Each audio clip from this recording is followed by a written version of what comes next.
Oh, it's happened again. Right, hello everybody, welcome down to Warrington Golf Club. I'm Matt Fryer, and has that shot ever plagued your game? The topped fairway wood. Now, I played a round of golf yesterday with some friends, and a couple of them were generally using rescues or hybrids for their second shots into most of the par fours or par fives, and that shot there seemed to be the one that was destroying their game. Off the tee, fantastic, round the greens, great, but it was taking 2 or 3 attempts to get these hybrids, these fairway woods, down towards the green because they were topping so many of them or really thinning them. So today's lesson, we're gonna fix that for you.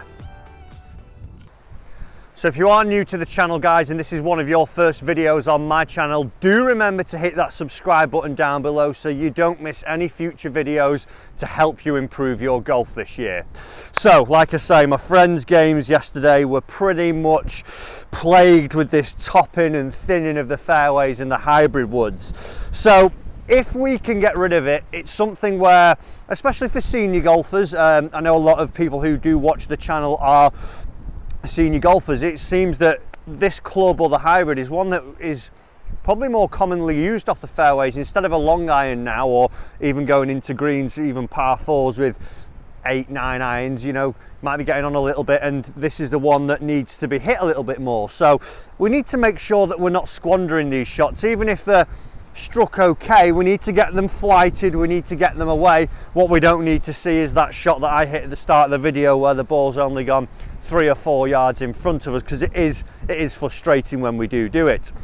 And one of the big problems here is that obviously this club hasn't got a lot of loft on it. Mine here has got 15 degrees, my hybrid's only got 19 degrees on it, so straight away in my mind I'm thinking it's not a club with a lot of loft. I'm probably going to have to try and help it up in the air a little bit more, and by doing that, what we're actually doing is changing our attack angle, the way the club's coming into the golf ball. We'll probably see that it's coming from quite low and then rising up above the ball as we're actually meeting it, as we know with an iron, we actually try and take the ball and then a little bit of turf and get a bit of a divot. So if we could do that with our 3 woods and our hybrids, it should lead to a little bit more success. Now, ideally, we would like to see that it's perfectly picked off, but trying to do that, if you're aiming to perfectly pick it off, you're probably going to get something where the angle is a little bit ascending now as opposed to descending. So a couple of things first that we're going to look at. Number one, setup. With a hybrid or a fairway wood, what we're going to do is not play it totally off our front foot like we would do a driver. As you can see there, that's just in line with my left heel now. What we're going to do is move it about an inch behind. So as I've got there, you can see with the club shaft, it's about an inch behind my lead foot now. So it's still probably on the part of the arc that's working up a little bit, but it's not completely out in front of my foot, and meaning that I'm going to top it. Because one of the things that I would see when people do start to top it and get that, they think, oh, I must be doing something, I'll move it forwards, that'll help me get it up in the air, and you're probably going to lead to worse problems there because you'll be even further up above the golf ball. So we're going to make sure it's only an inch in front of our stance. Then the big thing, like I say, we're going to treat it a bit like an iron, and what I want us to do here, I'm just going to place 2 tee pegs down. I'm going to put one in line with my golf ball here and put it pretty much into the ground, imagining that is my golf ball, and then I'm going to put another one about a golf ball's width in front here. As we can just see, there's one and there's the other one just poking up ever so slightly.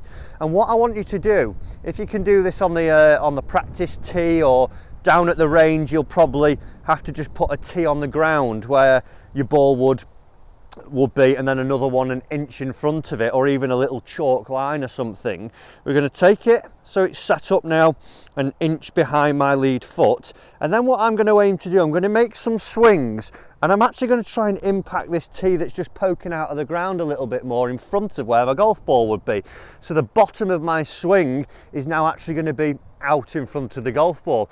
And to do that, instead of the lifting up motion that I was seeing a lot of yesterday, where the chest actually comes up and backwards away from target, to get this one in front now, I've got to stay down a little bit more with my chest feel. It's a little bit more on top of the ball, so even there straight away you might hear it on the mic.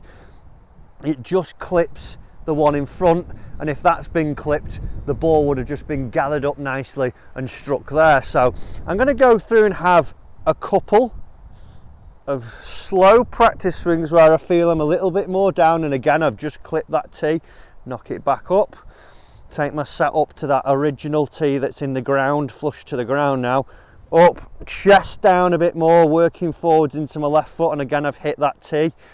So as I'm doing this, all I'm doing is staying down on it a little bit more and seeing that I would get the ball and a little bit of turf, so it'd be almost a bit of a divot-like stroke here as I'm going through. And because of the way that the woods are built nowadays with big soles on them, shallow faces, it's not going to be you taking a massive divot like you would do with your iron. What we'll see is you'll just get a little bit of a grazing of the turf like this. So set up to that tee that's flush to the ground, then try and hit the one that's just in front there. I've knocked it out of the ground. There, I'm starting to knock it. Then once I'm confident with doing that, we're going to bring a ball back in. I'm going to put it there so the tee's still in, and I'm actually just going to pop this tee now down flush into the ground. So I'll put that there. And the aim for me this time, like I say, is to make sure that I'm trying to impact this tee that I've put that is an inch in front of the golf ball now. I know that to do that, I've got to feel that my chest is staying down a little bit more and I'm not helping it up, trying to think that I'm going to flight this wood by scooping my body back, leaning back and extending myself. I feel almost that I'm hitting a bit of a punch shot with my wood here, that my chest is on top and I squeeze the ball out, and hopefully if we get this right, we should see that I get a really nice crisp strike and that I start to flight my fairway wood. So ball an inch inside my lead heel, good setup, and then from there my aim now is to take this tee that is an inch in front of the ball.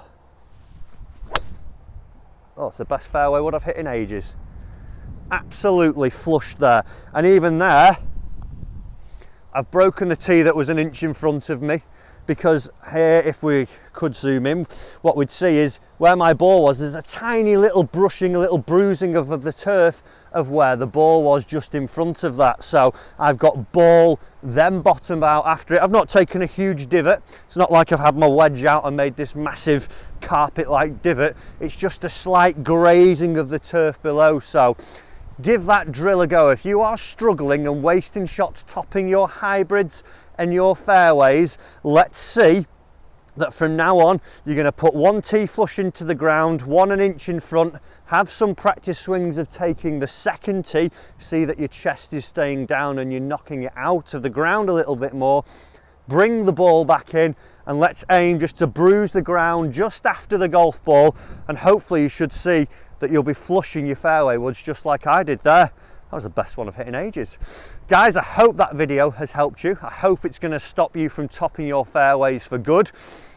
If it will do, and you think it will do, hit that like button for me. Also, like I said earlier, do remember to subscribe to the channel. There's plenty more lessons coming to help you throughout the year and help you improve your golf. Thanks for watching, and I'll see you soon with another video.